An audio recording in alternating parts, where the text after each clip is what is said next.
துளசிதாசர் கங்கையில் நீராடி விஸ்வநாதரை தரிசித்துவிட்டு எப்போதும் ராமநாமம் ஜபித்து கொண்டே இருப்பார்.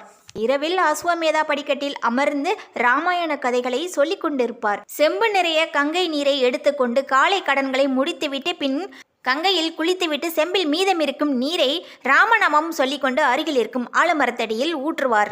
அம்மரத்தில் துர்மரணம் அடைந்த ஆவி ஒன்று ராமநாமம் சொல்லிக்கொண்டு இவர் ஊற்றிய நீரை பருகியதால் அதன் தாகம் அடங்கியது. இதனால் ஆவிக்கு விவேகம் வந்து அவர் பெரிய ஞானி என்று தெரிந்து கொண்டு அவர் திரும்பி செல்கையில் ஒரு நாள் வழி மறித்தது.